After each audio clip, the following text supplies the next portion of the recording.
Hello, my name is Roy Moisey, and today we'll continue the Grand Unified Theory introduction with a deeper look at lattice line theory and strand theory, and hopefully I'll have a minute to touch on sine wave compliance theory, but here we go. So as the extrapolation produced quantums exhibited here with their hardline margins, which would not exist, they would just be fields of kinetic energy. They form so uniformly and ubiquitously throughout the material state emerging margin here between the absolute vacuums. And again, this is only a two-dimensional rendering. They emerge in a state of stasis where the lattice line, the latent cohesion between them, is so relatively uniform with such a narrow degree of variance that it takes a large volume of space to determine apexes of positions where quantums can start to migrate. And essentially, on a parallel with this, each established apex position would establish a margin of separation where quantums would migrate to their respective apex positions.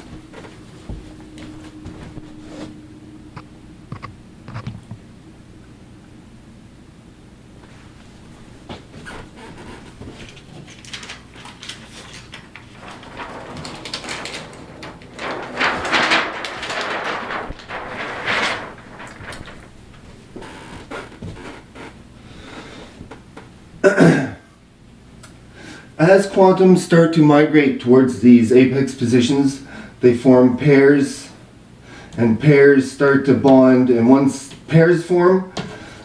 the bonding option splits, where a very sure state, the ring seating position bond, is very sure and is always going to be in congruency with their kinetic energy, their internal kinetic energy, as they do emerge from the metaphysical state as particles under a bit of inertia. Their interaction must always exist at the absolute symmetry margin. The reason the universe exists for billions of years in a stable state with atoms not deteriorating or degrading or losing their energy value to any appreciable amount is due to the absolute symmetry that quantums always exhibit when interacting with each other. Over time, the interaction at that apex position starts to produce quantum entanglements. This is just a simple representation, and here you'll see that the hardline margins that form produce a hexagon matrix when looking down upon it, but there's still toroidal fields, and the apex position of their energy will still be circular within that, within those confines. When they interact with each other, the only hardline margins are at the point of interaction. As the particles increase in integer count, the quantum entanglements that form start to behave like a sleet storm, and an early vortex incline is achieved.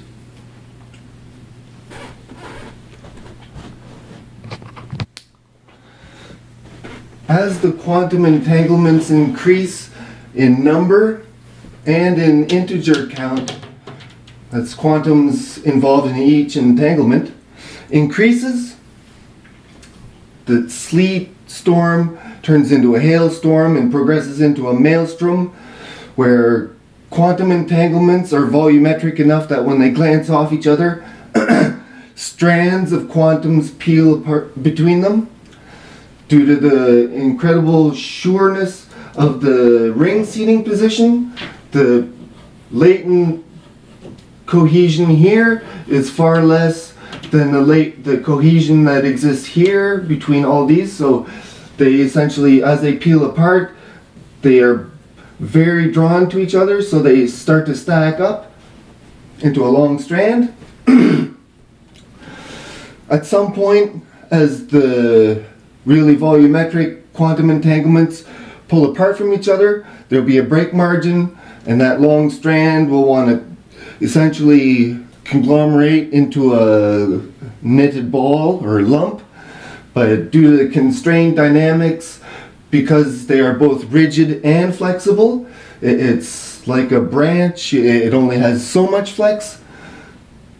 The curling produces what I term a spirally inclined chiral spheroid structure. Now this is very circular and very crude. The reason I call it chirally is because as it curls up, it could end up producing a counterclockwise or a clockwise spiral, what I term a polar node, which has nothing to do with positive or negative aspects. It's just because when the particles of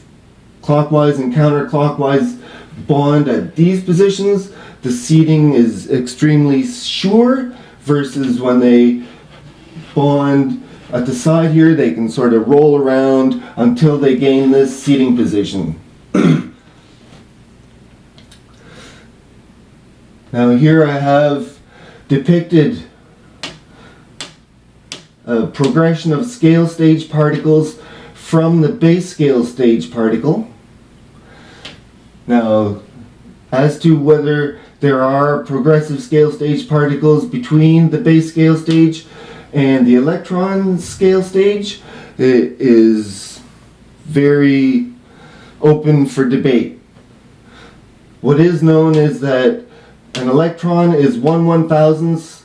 the mass index of a proton, which leaves very little room for anything other than the quark intermediary particle to exist between electrons and atoms.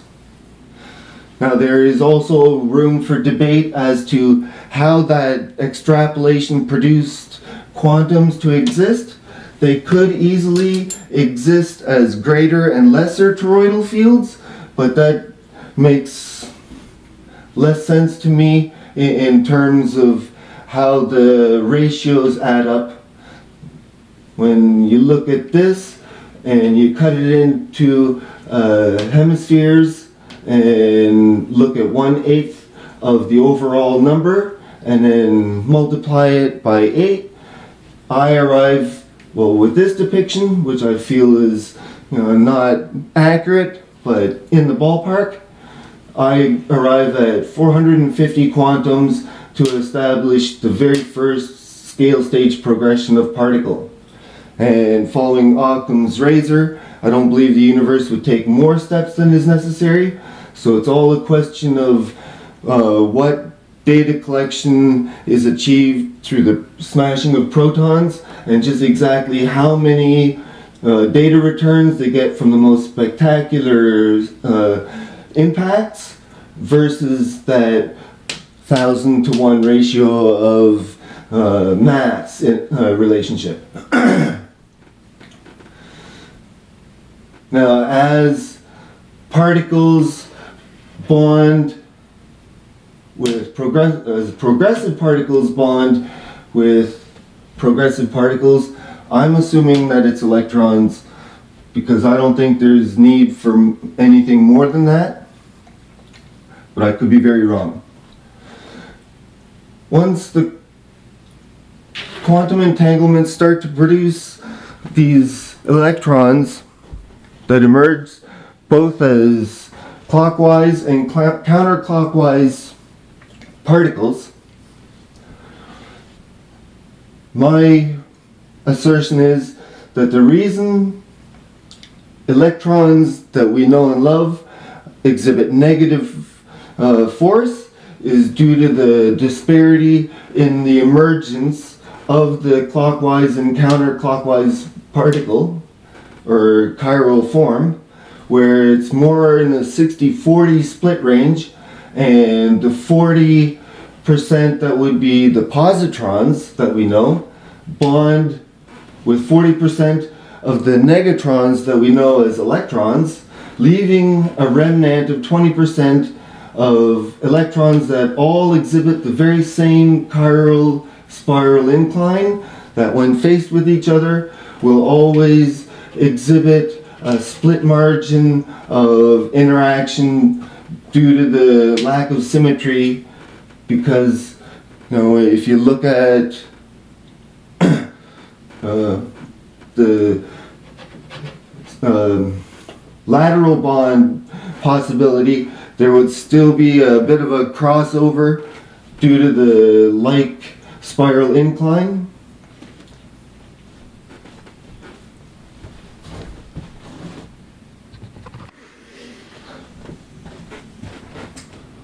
Once enough particles have converged on that apex position in space, both quantum entanglements and electron entanglements start swirling, as positrons would be surrounded on all four sides by negatrons, which would be a point of progression variance, as opposed to the pure kinetic directionality compliance of these simple quantums.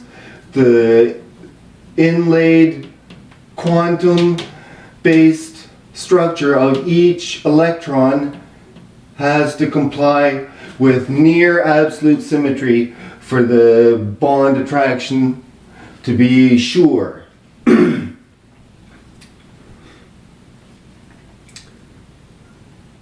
Once the electron entanglements become volumetric enough, they start to do the same thing where they produce strands to peel off, and what I assert to be the quarks that make up the atom's nucleus, with the upspin and downspin being related to the chiral clockwise or counterclockwise directionality involved, because the progression would be very similar if you look at these as quantums in an electron versus these as electrons in a quark, where you can see the directional lines I've drawn here account for the kinetic directional compliance amongst quantums. And as far as the symmetry compliance requirement among the electrons, it would be either an electron or a negatron surrounded on four sides by positrons, or positron surrounded on all four sides by a negatron, like a checker pattern parallel. Once the atomic scale stage is achieved, the three quarks establish a volumetric scale that, in conjunction with their 20% remnants of electrons, form the atomic scale to emerge, and the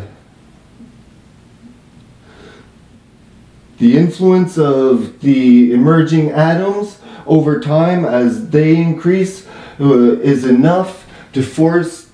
the quantum and electron entanglements to move away from the core area of that apex position. And once the volume of hydrogen is large enough, the quantum and electron entanglements end up existing right at the outer fringe of the hydrogen field nebula that emerges over time, once the hydrogen volume becomes great enough.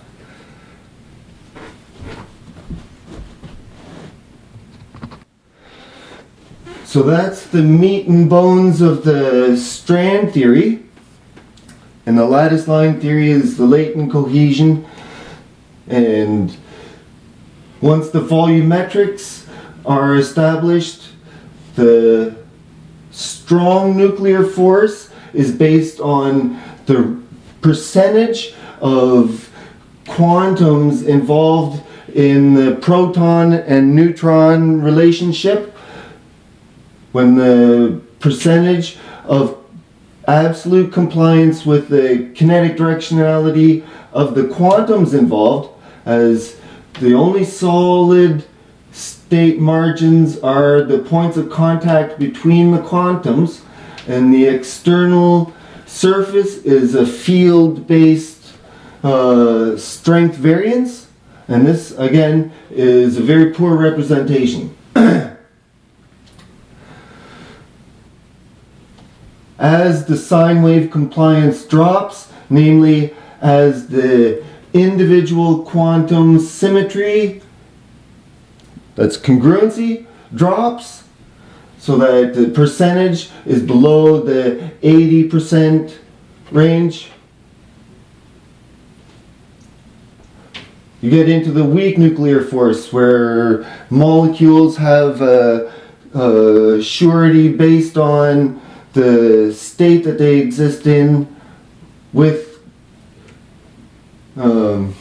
compliance to the proximity field produced by the quantums. So the less number of quantums that exhibit congruency with regards to the direct relationship in that proximity field, the closer it gets to the split margin between symmetry and chaos, where symmetry is always a bond and chaos is always repulsion. The reason electrons typically only exist right at the split margin here is due to the number of quantums involved in the latent cohesion principle between two electrons that essentially exhibit incongruency when they enter each other's proximity field. So the range of interaction between electrons is going to depend on how much impingement there is on their proximity fields. The greater the infringement, the deeper into the chaos scale their interaction. And typically the more violent the reaction.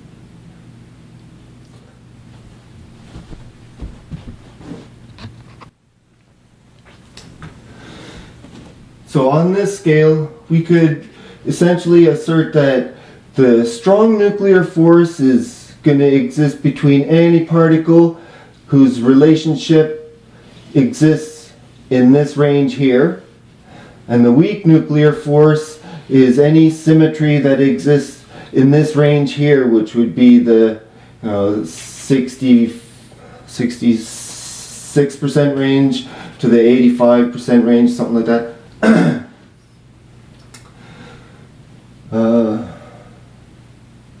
Now I only have a few minutes left, so I'm just going to pause and collect my thoughts.